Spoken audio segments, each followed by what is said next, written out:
everybody, Lindsay Hine here. I'm down here in Atlanta for the Olympic Marathon Trials, interviewing the Hoka NAZ Elite team. And this episode is sponsored by Inside Tracker. Optimize your training by using Inside Tracker.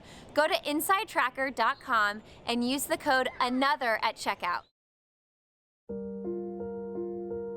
Hi, my name is Kalin Taylor. I run for Hoka Northern Arizona Elite. I'm a professional runner, which, looking back to high school, I never thought that I would be, because my two high school coaches, Jerry Saboka and Laura Lopez, kind of took me under their wing and made me run, I think is a good way to put it. I snuck back from a couple runs with fries in my sweatshirt. But yeah, they made the sport exciting for me and made me realize that I did have to work in order to be successful, but still having a good head about it and having fun in the process. Thanks for keeping it fun, putting up with me, because I know that I was kind of a handful at that time, and some would maybe still say that I am, but I appreciate all the support that you gave me then and that you continue to give me. Hi, my name is Alvin Tuliamuk. I run for Hoka Northern Arizona Elite. I just wanted to thank my uncle, Geoffrey Thomas.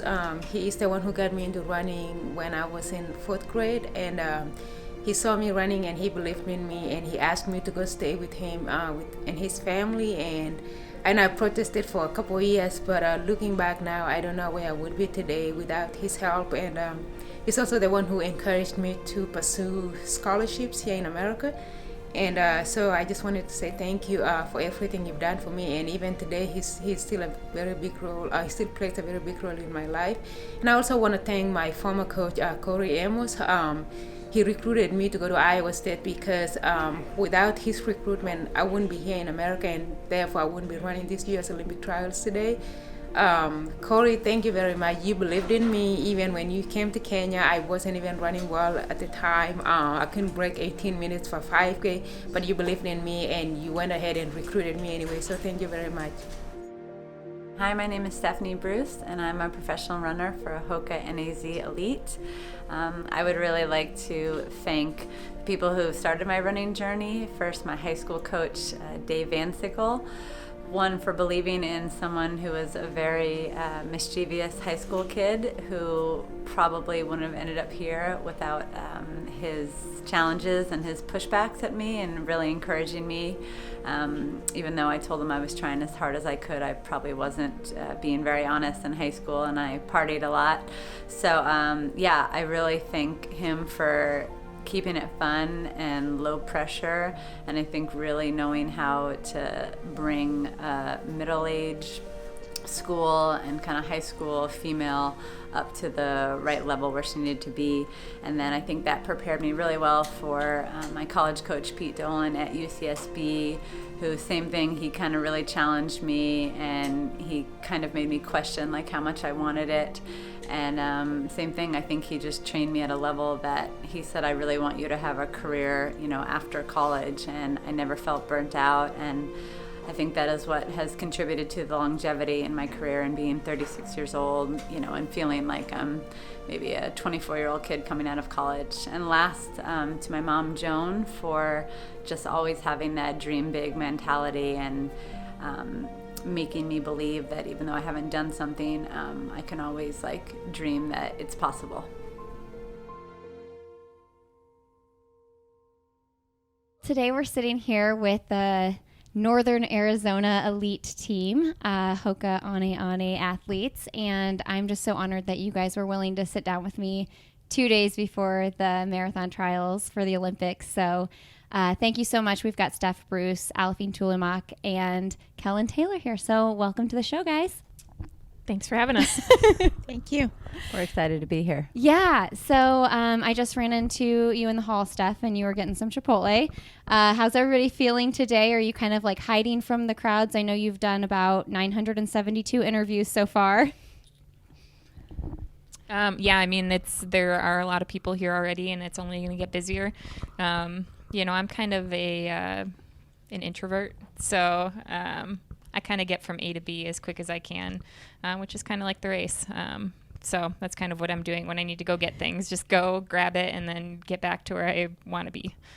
I know I felt like that when I saw you in the hall stuff. I was like, oh, should I even say hi to her? She's probably like hiding her face and trying to just kind of stay in the zone. Oh, yeah. Alfine and I have this joke, or at least it's my joke. I don't know if you've seen the Bridesmaids movies, but when Kristen Wiig is trying to go up into first class, she sneaks up and she has like sunglasses on. And she's like, they're like, ma'am, that's not your seat. And she's like, that's not me. I'm Mrs. Iglesias.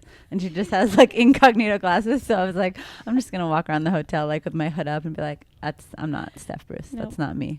Alfine the same, right? Not really. No, I am.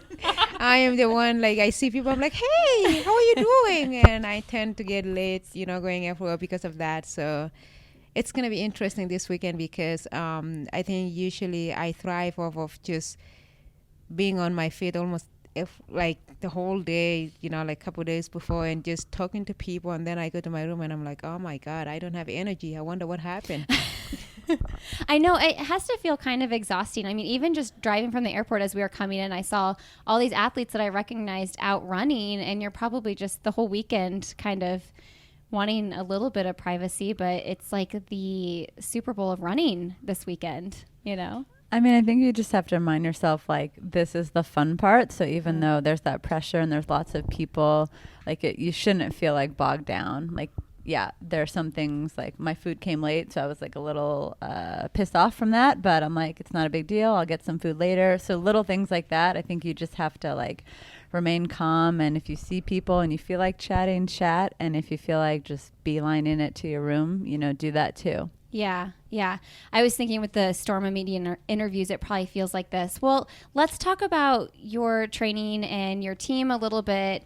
The Northern Arizona Elite Group, Ben has done such a good job cultivating a community on social media for your team.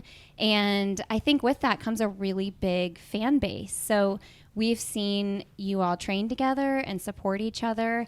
And I'm just curious what it feels like to be here competing individually, but with your teammates that you're so close to. And anybody can take any question, really.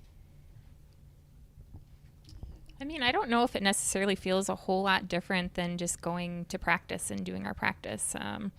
We're at practice and we're helping each other in any way that we can, but still not sacrificing our work in the process. And Saturday, the race could go any number of ways, but I know that if needed, I mean, there is no plan in place, but like, I know that maybe I could key off of one of them or they could key off of me if needed, and something that's kind of familiar, something that we had done all segment. Like I said, there is no plan, but there is that sense of familiarity that I think is pretty valuable when you're kind of stepping up to the biggest stage. So that's something we have in our pocket. Yeah, I was thinking about that, like give each other a little head nod or like a little just kind of not a pat on the back. You're not going to touch each other. But, I was thinking about how that might be helpful when you're in a pack of people to be with your people. Absolutely. And Alifine's a big hugger. She might actually hug in the middle of the race. Is that allowed? Like, are you allowed to touch each other? I don't know. I don't know. I think so. I don't know. Unless we file a protest against you, but, I don't think do you so. ever do I that? wouldn't. I'm just saying that. I'm such a nice person. I know. Alfine is known for that. You gave Natasha Wodak that shout out at the end of the Houston half. Everybody was talking about that. It was like she wrote the nicest post about you. That's just what you do? That's just me. I'm just that cool. No, but like I was just actually thinking just a second ago, like I remember like 2017 in New York, we were running and I wasn't teammates with them yet, but they were leading and I'm thinking, what are you doing? So right now I'm just thinking, like, if I saw you leading the first 6 miles on Saturday, I'm like, I'm going to pull you back and be like, come back here. Question, did we finish ahead of you in 2017? Actually, you did, so never mind. Well, I take it back. No, that was a good example because New York was like a really weird year where our race was so tactical. I mean, we were very slow relative for that first 5K. And I think Kalin and I being teammates, it was advantageous because we were kind of like, should we go? We almost like had a little bit of like that, like we were next to each other. And it makes me think like when Kalin ran New York this year and there were some big moves made. I imagine if I was in the race, she might have been like, should we keep going with this? Like, it feels fast or whatever. So I feel like we'll have a little bit of that if we need, and maybe one of us, because like in practice, I do that sometimes when I'm like, hey, we're good. Like, we don't need to run any faster. And that might hold someone back, or vice versa. Yeah, I'm curious. Why did Alfie? Why did you do Houston, and why did you guys do the rock and roll? What was the plan there? I think it was just personal preference. I think Alafine really wanted to go and race, have that race experience, run fast. She was kind of coming off of a rough year where she had some injuries that popped up and hadn't had the opportunity to race as much as Stephanie and I. Stephanie and I did U.S. track and, had that pop in our legs, I think, still a little bit, in just the race experience. But then that's not to say that we went to Phoenix and wanted to just jog. We had a plan in place, and we wanted to run marathon effort for the first 9 miles, and then have kind of the sense of a workout where we're picking it up the last 4 miles, and we executed it pretty perfectly. So did you even care that the course was short? I mean, yeah, we cared because, it would have been a big PR for Steph, which is unfortunate, and it probably would have been a small PR for me, but you can't really say, you can say it, but can you? Yeah. It's one of those right. things. Yeah. Did you know? When did you know? Like, were you looking at your watch? As soon as we went up 9 mile mark, and when we got to 10 and it split, my watch said 4:05, and I was like, obviously would not run a 4:05 mile, but I was like, okay, maybe we'll get it back. And then the next mile, when it split correctly, I knew the course. I go, we're never getting that back. So it made me think the turnaround must have been too early with the cone. And then when we crossed the finish line, I looked at my watch and it said 69:14, and I just felt like we felt so in control finishing. I'm like, I'd like to think we were that in control running 69:14, but we have a very good sense of what we're running, so we were not surprised that that was not our time. Yeah, what a bummer. But did you guys feel like you set out to do what you wanted to do at those races, and did that give you confidence for this weekend? I mean, absolutely. It was just another brick on the wall. Yeah. I think for me, that was 5 weeks ago. It was definitely a good way to start the year, but I don't think that necessarily have anything to do with today or this weekend. I felt like I definitely gained another gear of fitness, so yeah. Okay, so let's talk about training with one another. This is the first marathon buildup that you all three are training for the exact same marathon. You've got to do so many workouts together. What have you learned from one another?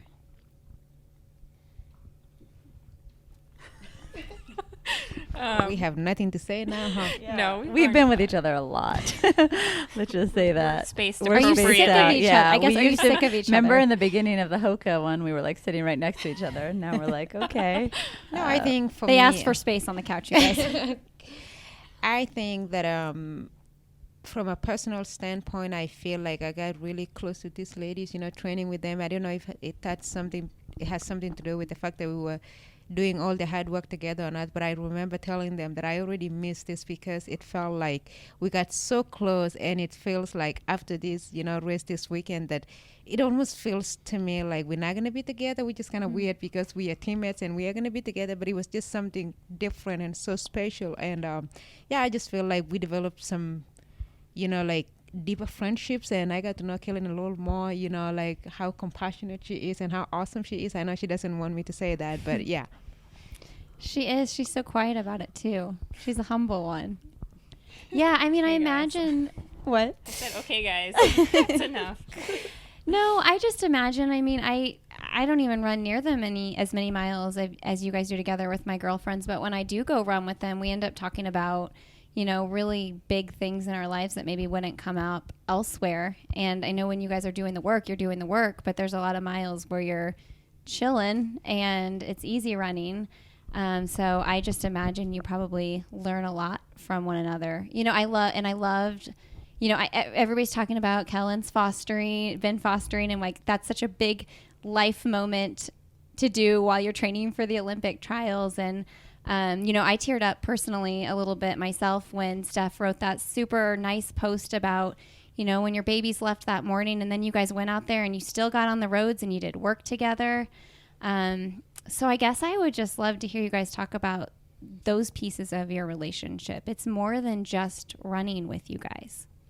Yeah, I mean, it's obviously a lot more than running, and I think that's why it works. I think that it's not all business. We can walk away at the end of the day, and if we have time, we can have dinner, we can have coffee, we can go and talk if we need to talk, or do that on the run if we need to do it. It's special. It was special. I was asked in one of my other interviews, like, what one of my favorite running moments was, and I said this, because it's so unique. I haven't had the opportunity to do a whole lot of build-ups with people, so being able to do it with two other women who I trained with here and there over the last, I don't know, 5 or 6, 7, 8 years, I don't know, was fun. It was definitely a unique experience, but almost all in a good way. Yeah, I found that the three of us are like so different in many ways, like in what our daily lives are like, in our approach to running, but it just shows like those differences don't mean that you can't get to the same like common end goal the same, or have like a big like mutual and utmost respect for one another. Like we might make fun of Alphine because she has less things to do during the day than Kalin and I, but it doesn't mean that she is any less dedicated. And then she is just very like honest about herself, because she'll say, this is what I need, this is what I want to do. And she's like, I complain more than you guys. She's like very self-aware. And I think the fact that we just like have honesty among each other, we trust one another, we approach, like how we go into workouts very differently. But it just got to this point where we can like make fun of each other, we can call each other out in ways, and then still like come back to full circle and be like, it's fine. And you don't often see that a lot of times with women sometimes, and maybe women's training groups don't have that.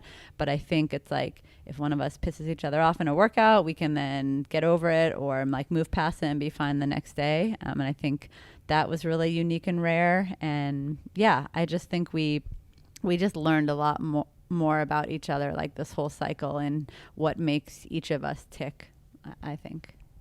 What she's trying to say is that they probably know my whole life now. So I can't really hide, all my plans, and I'm just an open book. She is a very open book. There's been many weird things that she said on our run. Like, don't need to talk about that. Never leaves the run. Never leaves the run, ladies. Yeah. We had a lot of what happens in Vegas stays in Vegas talks. That's what I'm saying. When you're on a run with your friends for a long time, like then you get home and you're like, did I just say that? Did I just tell them that? Shoot. Well, you mentioned you guys all approach workouts a little bit differently. So who approaches workouts like what? Something tells me that Alphine shows up and she's like, let's do it. Like super chill about it. Alphine shows up and she's like, oh, ladies, I don't feel very good today. I don't think I can do it. I don't think I can do this workout. This sounds so hard. I don't know. And then she starts the workout and like, she's like chomping at the bit to just go. We're like, we're a mile in. Yeah. Just relax. We have 15 more to go.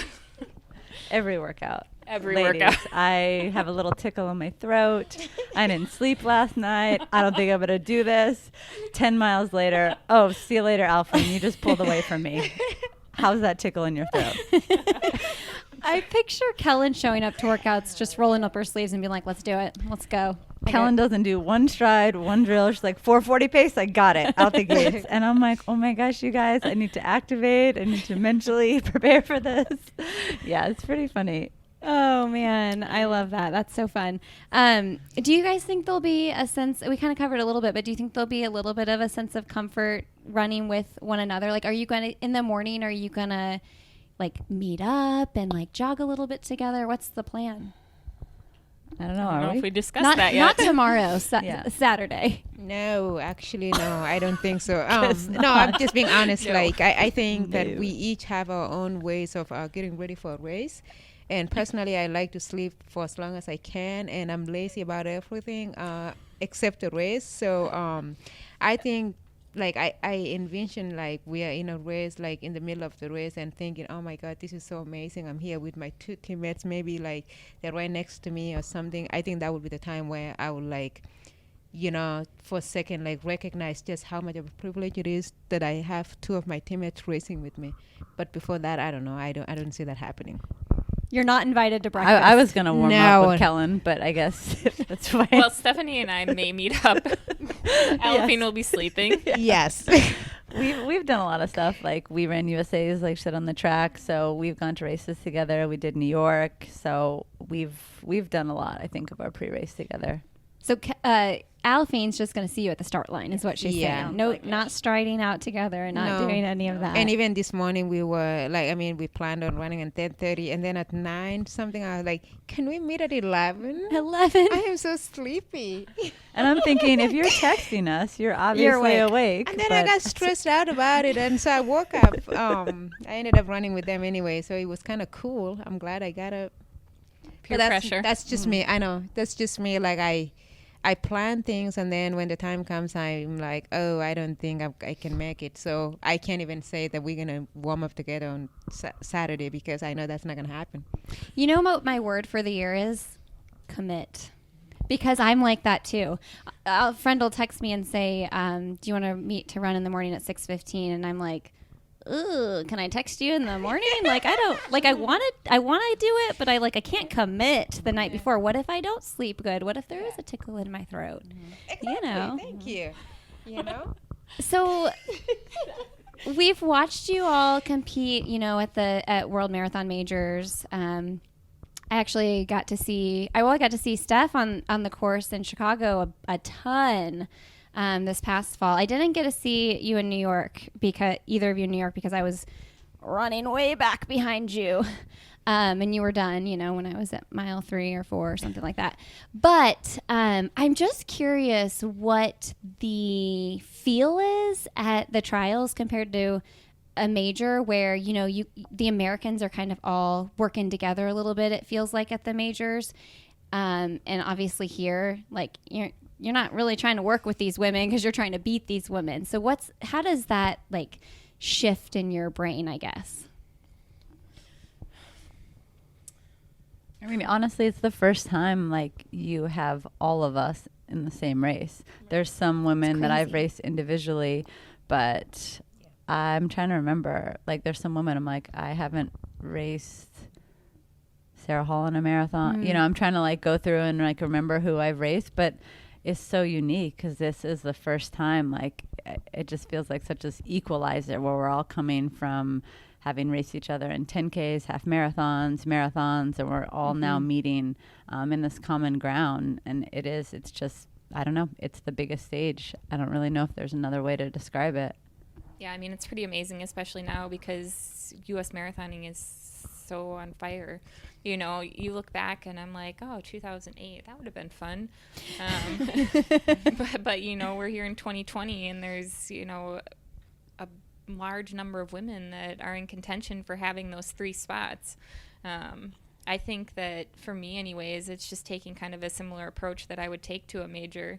I wouldn't say that necessarily key off of Americans per se in those races. So, this won't be any different. Just kind of going out and doing your thing and making the moves that you think that are right, or not making them if you don't think they're right, and seeing where you end up. Yeah, I think back to the 2016 trials. Even as a fan, it's just crazy how much it's changed and exploded.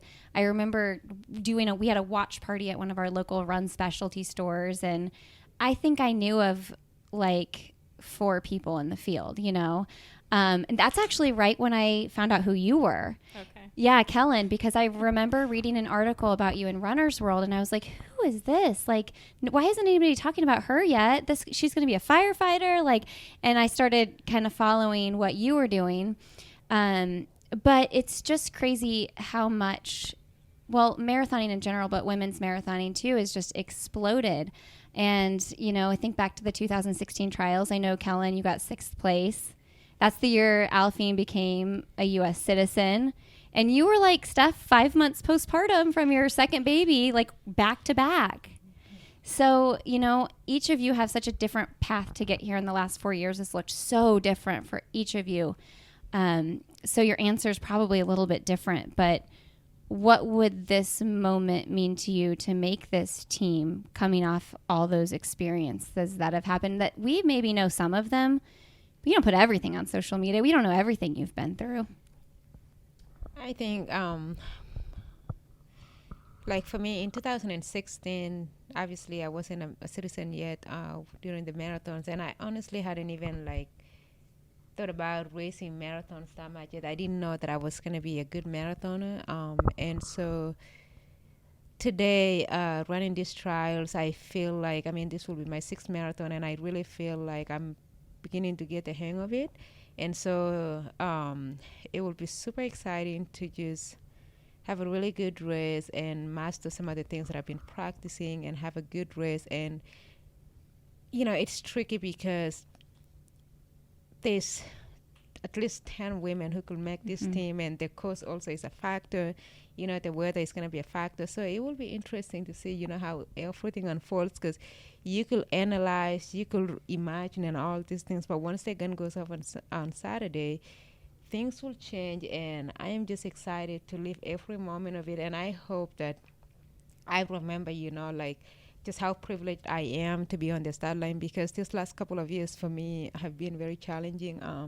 You know, I've been one injury after another, and like I was just thinking last night, and I'm like, I am so grateful. Like right now, for the first time, I actually trained for 2 marathons and came out of it healthy, you know, because I ran New York off of 8 weeks of training, and then I haven't had any problem ever since, except when they were talking about the scratchy throat that I was talking about, that they were talking about earlier. But like, you know, I have never had to miss a day because I wasn't feeling good or I was injured. And so it is good. I mean, I wasn't sure if I would be able to make it to this start line healthy, but to know that I am as healthy as I can be and that everything went well, I did everything that my coach asked me to do, it's just super exciting. And yeah.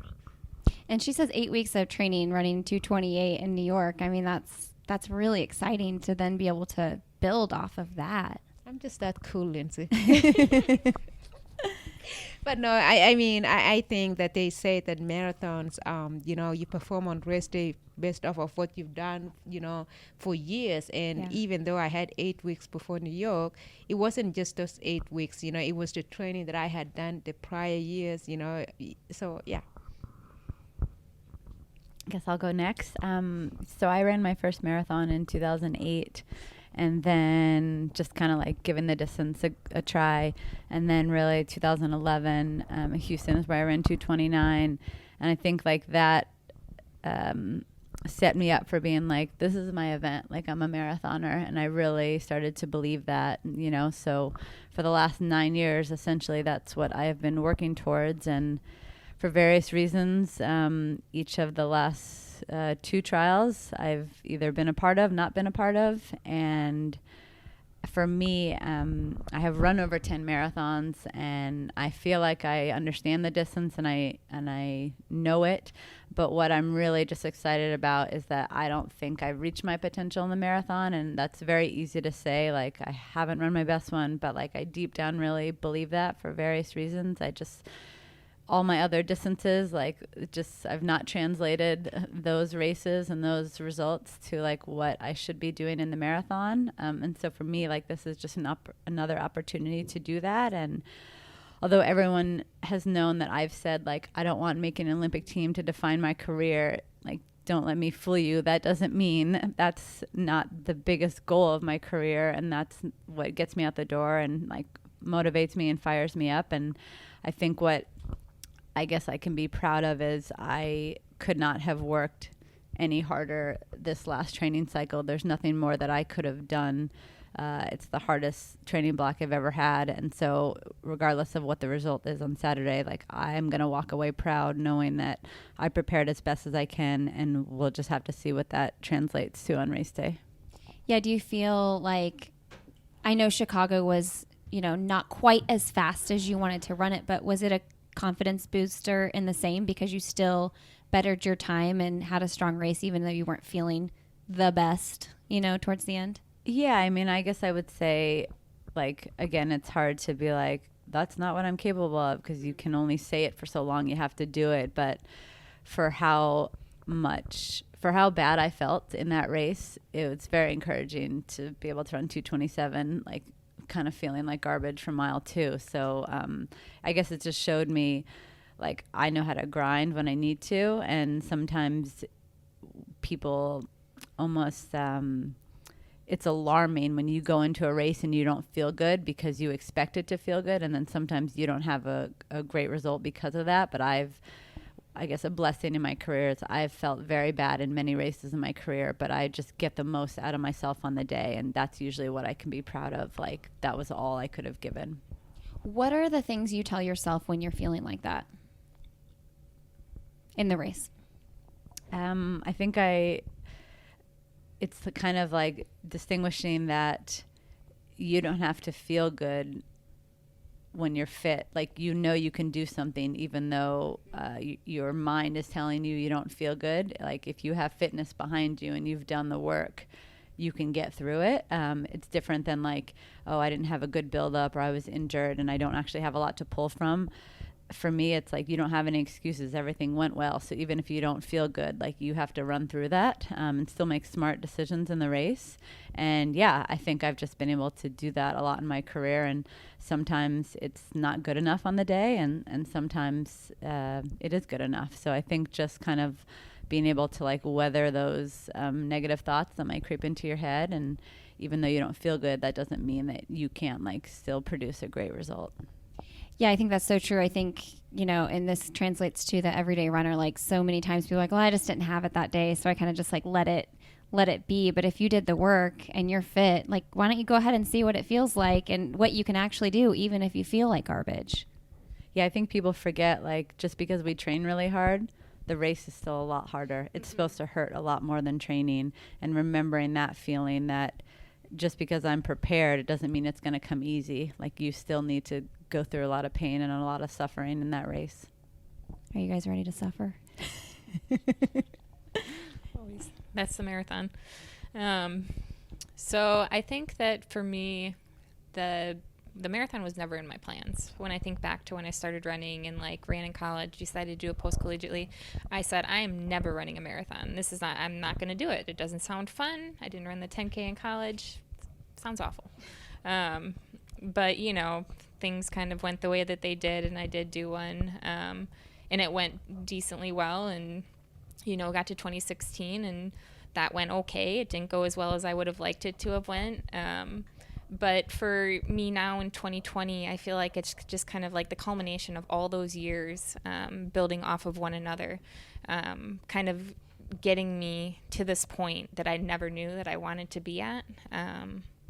And I mean, that's what it's all about, you know, is just kind of putting yourself in it and seeing what happens. You know, all you can do is your best on the day. PRs don't matter when you're on the start line. It just matters what you do in that moment. So, you know, that's what I'm here for. That's what I'm here to do, is just kind of prove my fitness and, I don't know, see what happens. Was there anything, I know it's 4 years ago, gosh, it's so long, but it seems so yesterday as well. Time goes by so fast. But is there anything from the 2016 trials that you're like, that you learned that you're like, I'm not going to do that, or I want to do it this way this time, or just mentally that you want to change anything? I mean, the 2016 trials, that was my second marathon, you know, so I was very inexperienced in the distance. You know, I went in with a good head and very confident, thinking that I could make that team and that I was going to make that team, which I think is fine. I think that's how you should go into any race.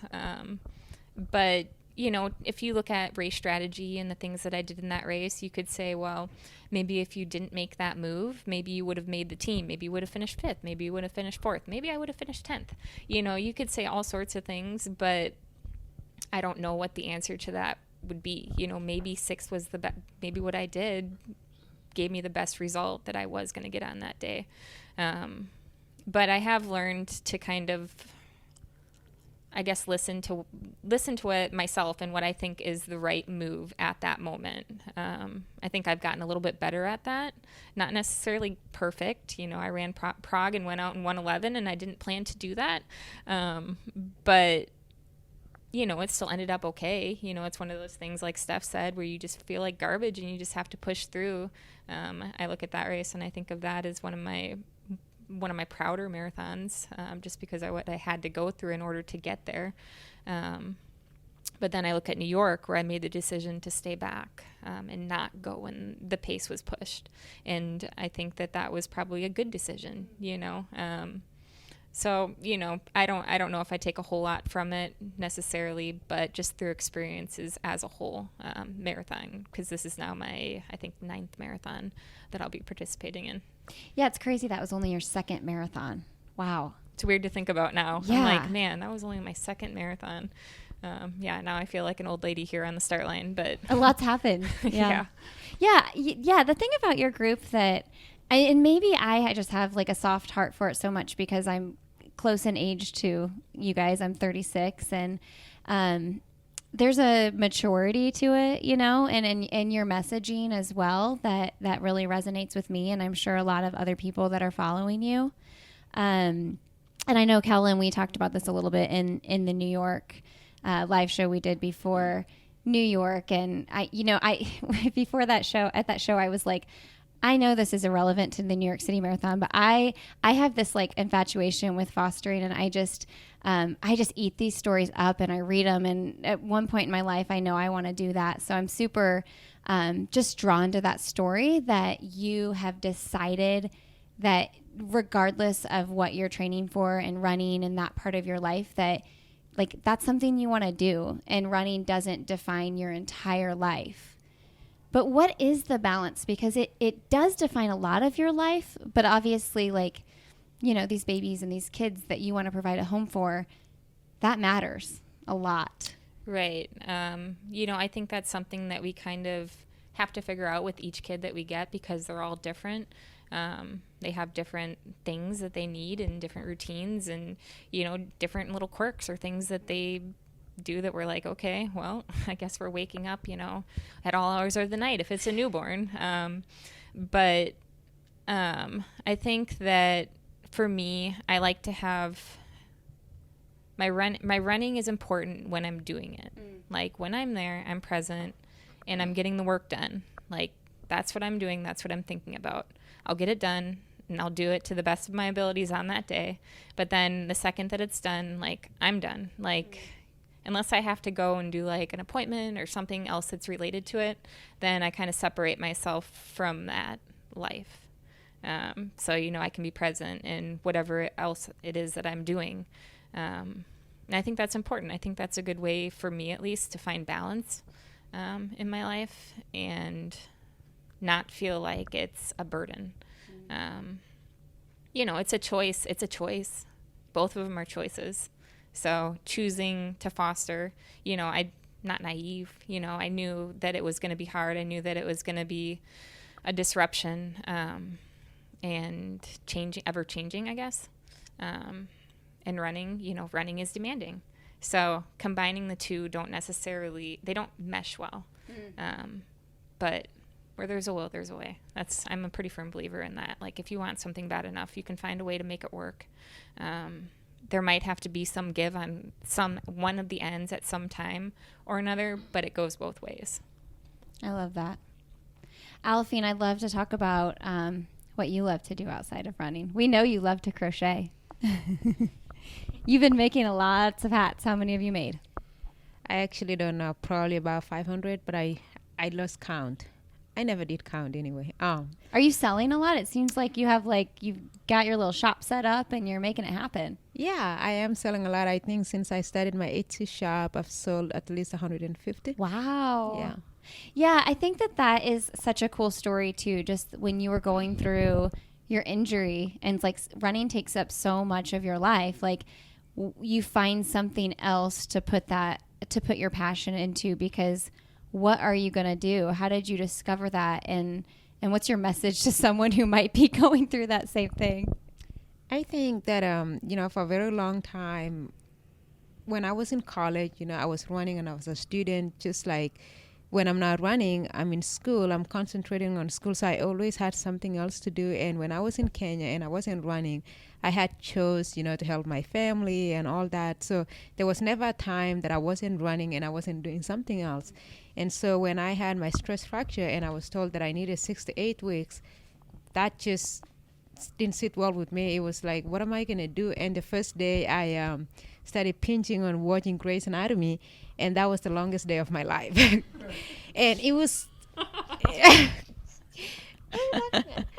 it was really, really long, but and then I thought I need to do something else, and I discovered crocheting along the way, and it was really cool because, I poured my heart and, soul in it, and for a while actually, because I was in Santa Fe, New Mexico, I wasn't in Flagstaff with my teammates, I completely forgot about my running life, because I was on crutches. My boyfriend made me, have crutches on, and so I couldn't really walk much. So I just concentrated on crocheting. I went to bed really, really late, and I already go to bed late. So I was going to bed at 3 a.m.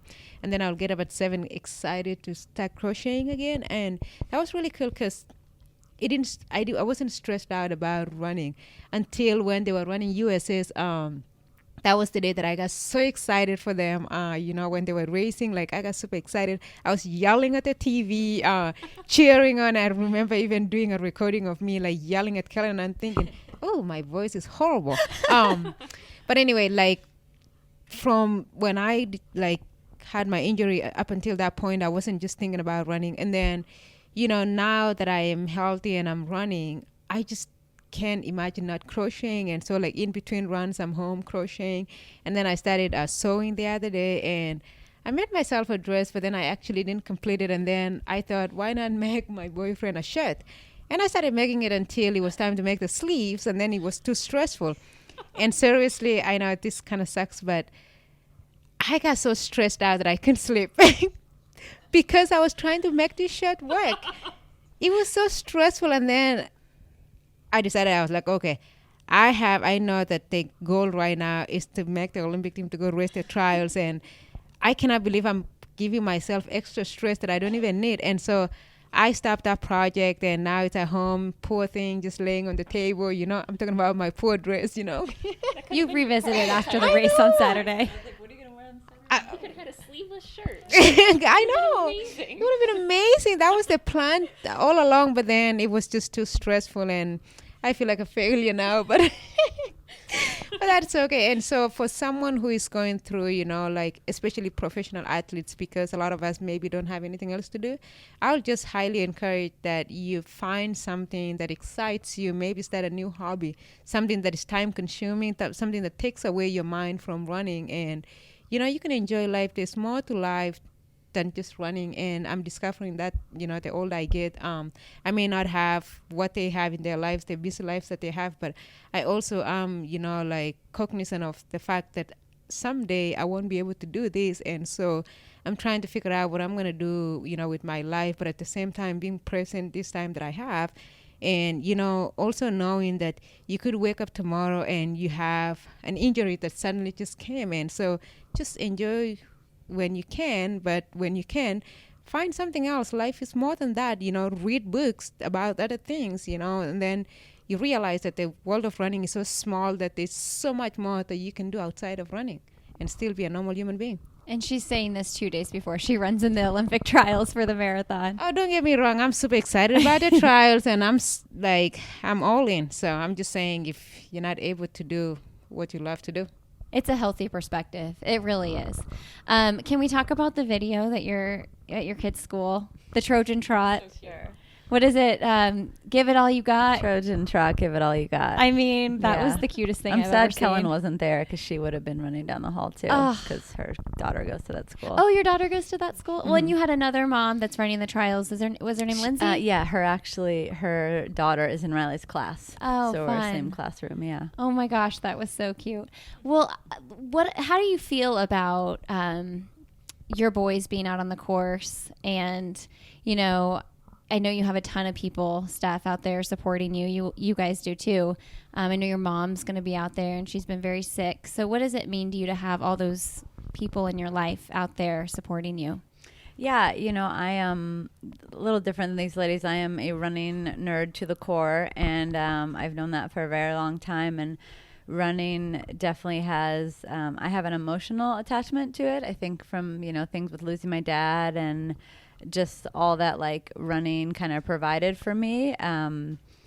There is more to running, but running is a huge part of my life, and I have centered a lot of my life around it. It allowed me to meet my husband Ben, and bring my 2 kids into this world. And so, yeah, for me, I just think having the people that have supported me along the way when there were times where maybe they would have said, hey, like you're having a lot of struggles or having a lot of setbacks, maybe you should like move on and do something else.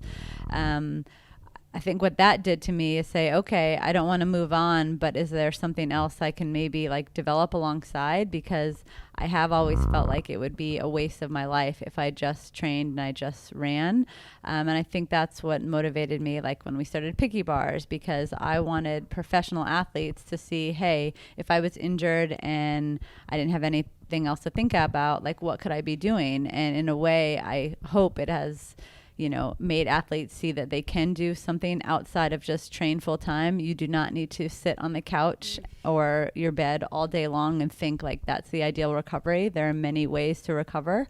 And yeah, I think that that's probably like also the reason why, like in the running community, I just care so much about this sport that I want to leave it better than when I got here. And so that's the reason why, like, I'm always reaching out to people. I'm always like sending messages. A lot of my social media messaging is I'm thinking about the circumstances that I'm in and how that could apply to the masses. And I do think many people we can resonate with one another no matter like how fast you run a marathon. There's a lot of like overlap and parallels that we all feel. So, yeah, I kind of rambled a little bit there, but yeah, I just think I have a little different relationship with running, that my life does very much revolve around it. I know there is more to life, but I don't want to trivialize the meaning for it, because it is very powerful, and it has, I think, allowed me to get through a lot of things in life that I don't think if I had running, maybe I would have gone down a different path. Yeah, well, 2 things. You are rocking the social media.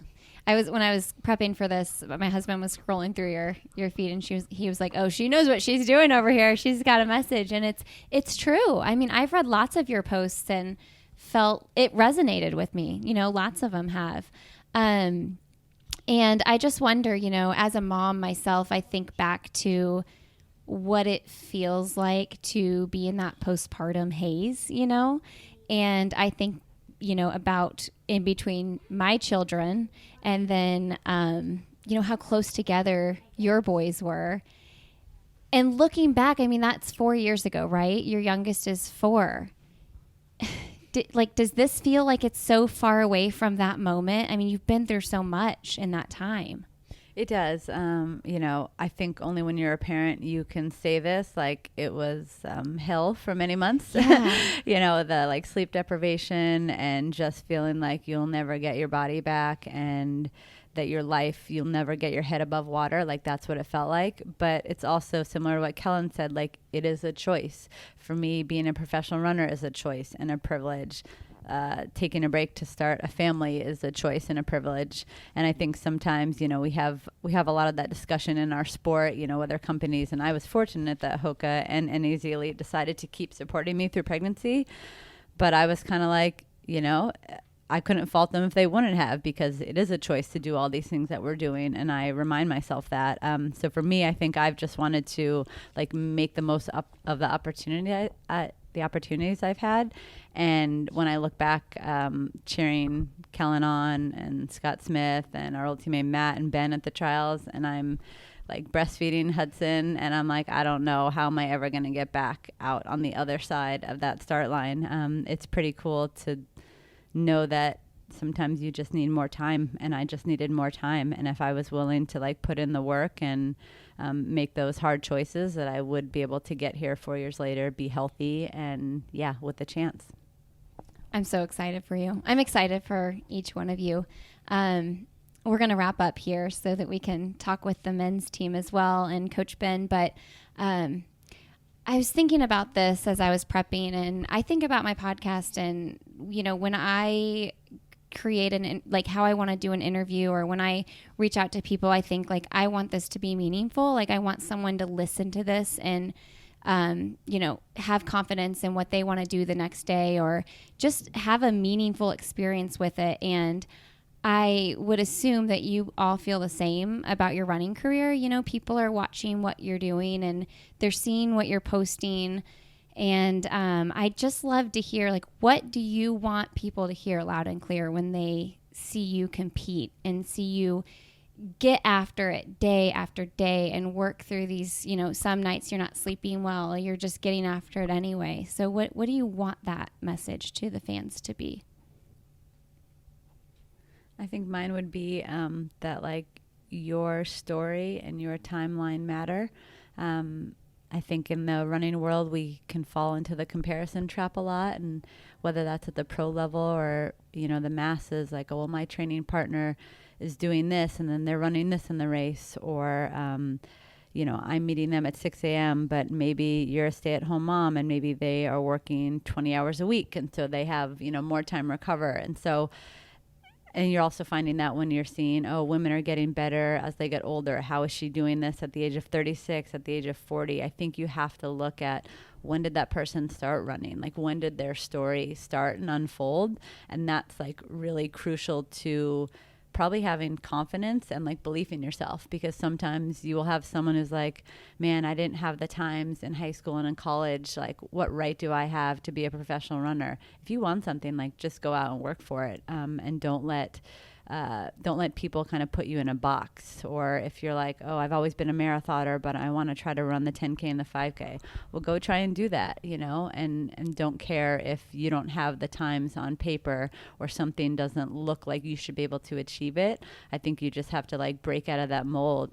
And I always think like, if you want this life and you haven't been living it, like, you can always start tomorrow. You always have a chance to like redefine your narrative tomorrow if you really are willing to do so. I mean, I agree with pretty much everything that she said. I think that, a lot of people that kind of look in from the outside, they think that we lead these completely separate lives from what they live. But, we're not a whole lot different. Like, this is our job, and like we put a little bit more dedication into it in some circumstances, just with the workload that we have to do and whatnot.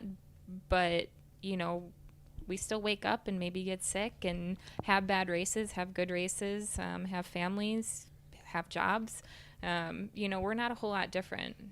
So like Steph said, like, don't put limitations on yourself because of your circumstances, because of, your job, your family, whatever. If you want it, you can have it. My message will resonate more with people in my mother country, Kenya, especially rural Kenya, because I was just thinking, like, I grew up in a community where, like, at the time, school was very, very new. I'm the first one in my village to graduate from college. I remember when I was a little girl, if you saw people who graduated from high school, you thought they completed school. You thought, wow, they were done with school. And at the time, I don't even remember any girl who made it past 8th grade. And a lot of women, a lot of girls got teen pregnancies, like my older sister, for instance, she got pregnant when she was in 7th grade. And I'm second. And so in my family, there was always the fear that I might not even be able to get to 8th grade, because again, a lot of people are getting pregnant that young. But thanks to running, if it wasn't for running, I probably would be, in a village, in my village right now, probably with 8 children and, struggling to make ends meet, not knowing how I'm going to feed my children. But running has taken me so far that I never even thought that I would be able to be where I am today. And it was just running and education. And so for those little girls in my village, I just want to tell them that their dreams are valid. If it doesn't matter what your parents are, it doesn't matter if your family is very, very poor, but if you have a dream and if you can follow through with that dream and just work really, really hard, you can be whatever you want to be. I mean, look at us today. Or look at me today. I'm in the biggest stage that I ever imagined. I don't even think I actually imagined to be in a stage like where I am right now, the stage that I'm going to race in this weekend. And now with social media, you know, a lot of people from my village are able to follow what I am doing, and they just think that I have a really cool life, which I do. But I mean, I don't know if they understand how hard I have had to work, how many sacrifices I've had to make. I haven't seen my family for the last 10 plus years. I've only seen my family twice. And, you know, sometimes I wonder why I do this, but I'm just like, I'm trying to do this to inspire my family and to inspire those generation of girls in my village, so that when I do go back, hoping that I can make this team, then I can go back and say, look, I am an Olympian. I went to college. I made it through high school, actually, without getting pregnant. I made it through college, and now I went to the Olympics. And so you can do running, and you can also go to school. And, you know, I don't know, I just get passionate about it. But yeah, I think my message to those girls is, your dreams are valid. Don't put any limitations on yourself. I think that's a good place to end. That's a great message. Ladies, best of luck on Saturday. I'm so excited to cheer for you, and thank you so much for your time. A big thanks to Inside Tracker for supporting this episode of the show. Go to InsideTracker.com and use the code ANOTHER to get 10% off your order. And a big thanks to the Omni Hotels for giving us a great place to record the interviews.